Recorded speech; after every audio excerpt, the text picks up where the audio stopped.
In 1968, I wanted to become a school teacher. And I went to a school where they teach you how to become a teacher. Yeah. And the first year I was dressed up with suit and tie and going to school every day and very neatly. And then the second year in 69, I started to smoke some marijuana, and that changed my life completely.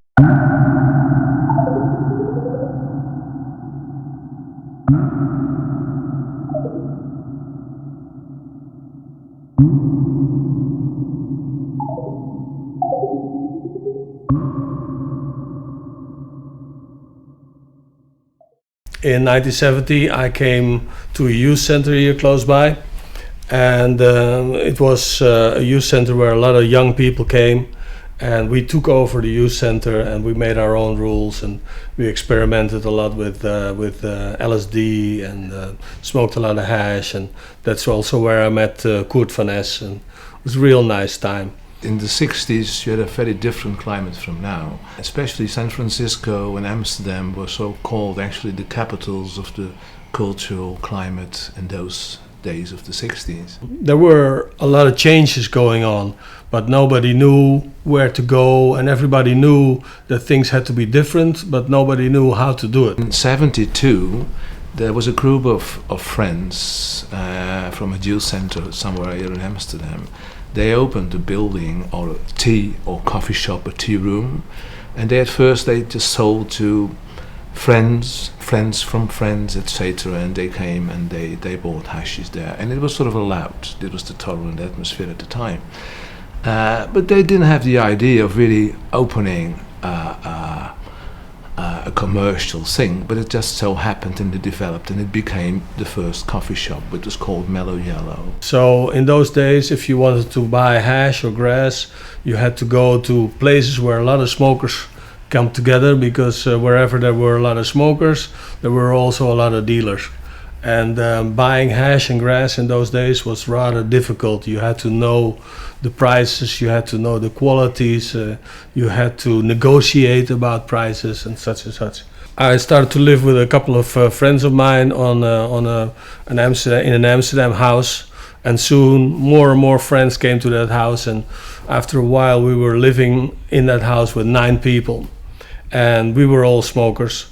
And as you know, when you have a lot of smokers together, there's also a lot of dealing going on. And what we used to do was we used to go and buy hash and grass and then sell it to our friends in order to have some hash and grass for ourselves for free, because that was sort of the sport in those days. We always used to make tea for the visitors, and the joke was always, why not start a tea house or a coffee shop, because then we can make some money on selling the coffee and the tea, weet je wel. So in 1973, that's what I did. We rented a house, and we made it into a coffee shop, and we called it Tea House Mellow Yellow. And the idea was that a tea house sounds a little less tough than a coffee shop, and so that everybody would know that something fishy was going on in the tea house. You know? And Mellow Yellow was sort of a code name, because it was a popular song of Donovan in those days, and the idea was that if you had nothing to smoke, you could bake the banana peels and smoke that, and that supposedly make you high. And we thought that if we call it Mellow Yellow, ordinary people would be not suspicious about it, but every hippie would know that it had something to do with cannabis. We appointed one of us who was sitting in front of the bar pretending he was just a visitor, and he was the only dealer that was allowed in the house. And we pretended he was just a visitor. But everybody who visited our place knew that he was one of us, so you could trust the dealer in the house. So it made buying hash and grass very simple, because you did not need to negotiate. You just asked the dealer, what do you have? And he would sum up Lebanese, Moroccan, Thai weed, blah, blah, blah, blah, blah. And then you would just repeat one of those names and say, give me 10 or 25 guilders of it. Huh? We were visited by hundreds and thousands of people. And of course, there were also people there that saw what we were doing and thought to themselves, you know, that's a nice idea that these hippies have. And we can do that also, and we can do it better. So in 1975, The second coffee shop opened in Amsterdam, that was the Rusland. And a couple of months later, the third coffee shop opened, and that was the Bulldog. They were much more commercial than we were. We were just hippies, and all we wanted was to have a nice time and lots of free smoke, and we were not into money that much, you know. They opened up 10 o'clock in the morning and went on until 10 o'clock at night. And they commercialized the whole system. And after that, it was easy to copy. And soon, dozens and eventually hundreds of coffee shops opened up in Amsterdam and all over Holland. And then in '76, legislation was really changed in Holland. Possession of 30 grams of hashish was allowed. And there was no real prosecution of people who just smoked hashish and marijuana. And the idea behind that was, which is the foundation actually of the Dutch drug policy, is to keep hash and marijuana smokers from the dealers in heroin and cocaine. This was the idea, to separate the markets. Gradually more coffee shops opened the door, but it was until early 80s that the law was published in Amsterdam, Rotterdam, Utrecht, other cities, in the countryside, everywhere, till about a maximum of about 1,500, I guess. There were about 1,500 coffee shops in Holland. In 1978, we had a fire in the coffee shop, and I had nothing to do for a while because it was completely burned out. So I went over to the States, and I came into a scene of American hippies. And the strange thing about it was that they were growing their own marijuana. I was used that marijuana and hash were imported from third world countries. And these Americans, they were growing their own varieties of marijuana, and they were growing them without seeds. And they called it sin semilla, which is Spanish for without seeds. And the most important thing was that this marijuana was so good that they got lots more money for it than from the illegal import. We were smoking this sinsemilla over there in America, and then the idea was, Holland has a lot of coffee shops now, but they constantly need to import their hash and marijuana from third world countries.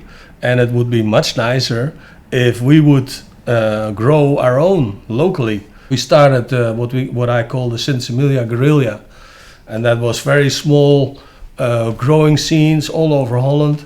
And then I had to sell this product to the Dutch coffee shops. And that was in 1980. Gradually, we grew more and more and more until 1985. Then we grew about 500 kilos a year, and it became like business. And then I thought, I don't like this game anymore. I'm not here on this earth to become an illegal grower or something like that. And I stopped with growing marijuana.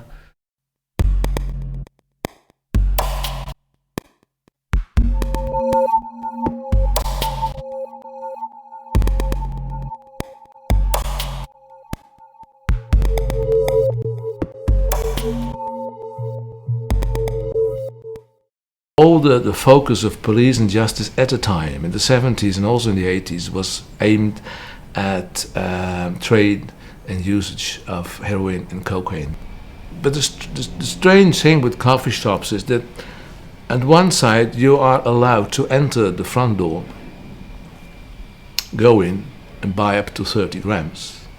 But the deliverance, the suppliance of the hashish and marijuana at the back door was still forbidden.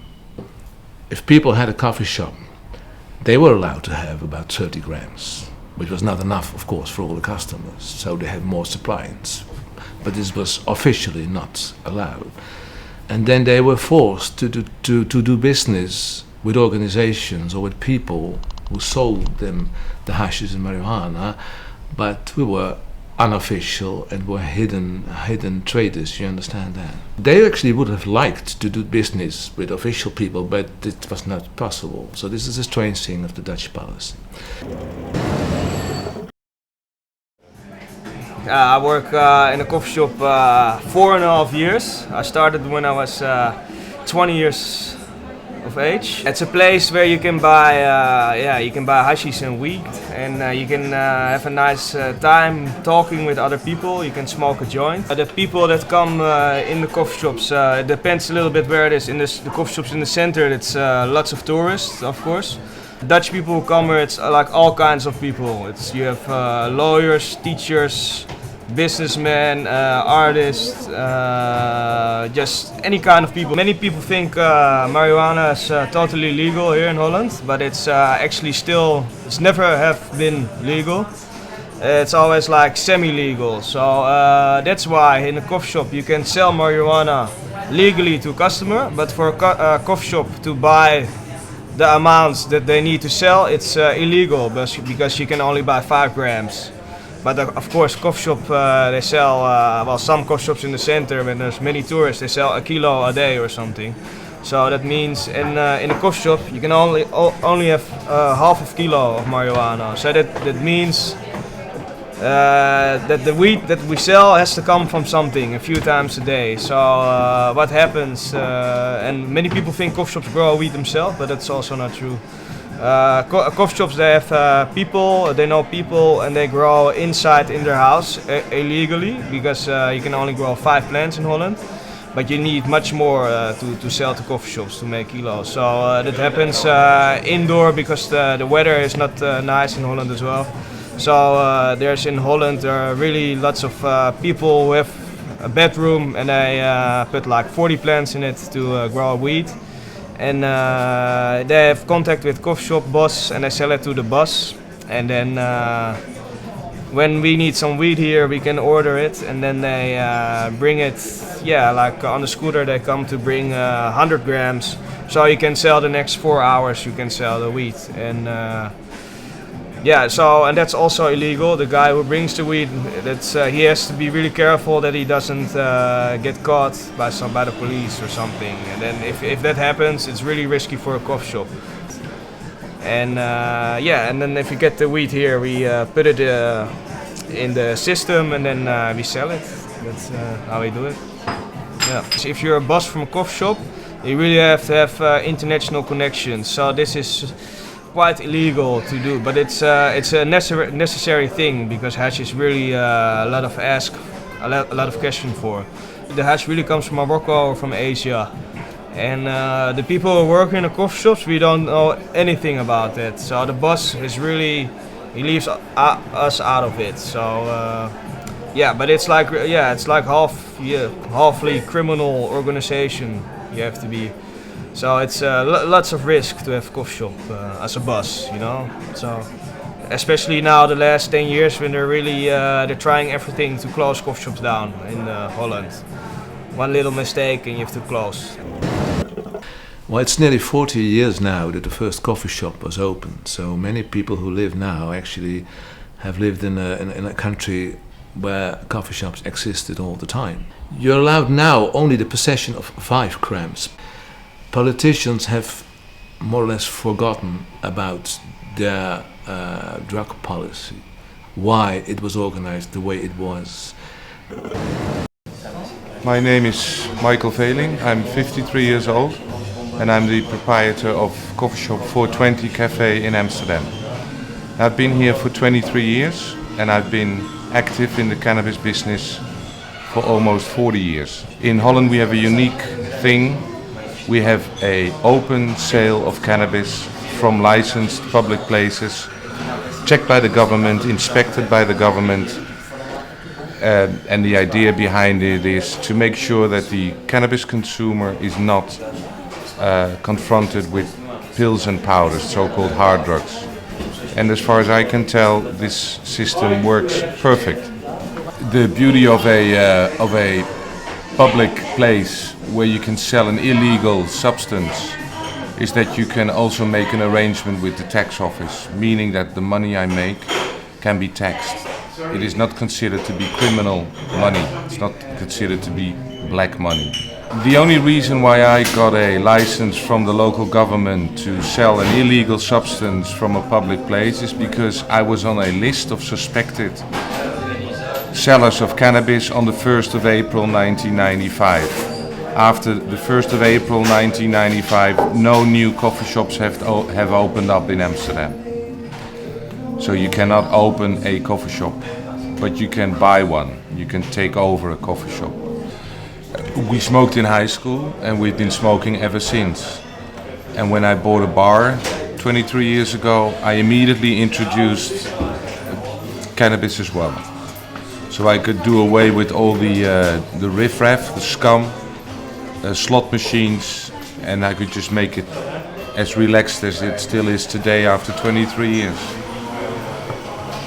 Until 13 years ago, the sale of cannabis in public places was done under the table. It was not as open as it is today. And apparently we liked it. The government liked it, the politicians liked it, the police liked it, the district attorneys liked it, the judges liked it. And it didn't do any harm to society. The sign that's outside on the window of a green and white banner with a number in it, that is meant for the police, so that they can identify this public place as a shop where an illegal substance is sold. It comes with the license, and by the way, you can't call the license a license. It's a letter in which the mayor states that I know you to be a drug dealer, but as long as you stick to a few rules, we will not prosecute you. That is in essence the coffee shop. But in doing so, the government is, of course, whether they like it or not, they are a partner in crime. I like that.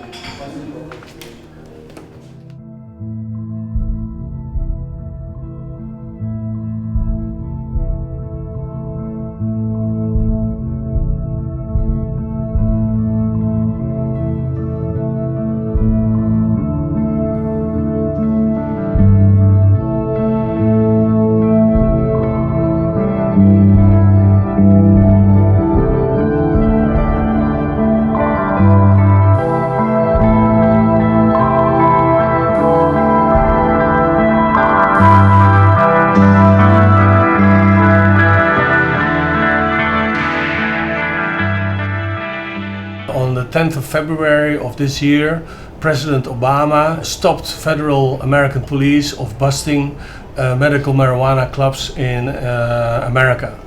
There are about 13 states now in America that have a medical marijuana law, which allows shops to sell to patients that are registered. And the system is set up typically American. It's so that you can then go to special doctors and they'll give you a prescription. And of course, because in America everything works with money, they advertise saying, come to me and I'll give you a prescription, $150. With this prescription, the patient goes to an official institution called Public Health Service, and they get a little pass, a medical marijuana pass.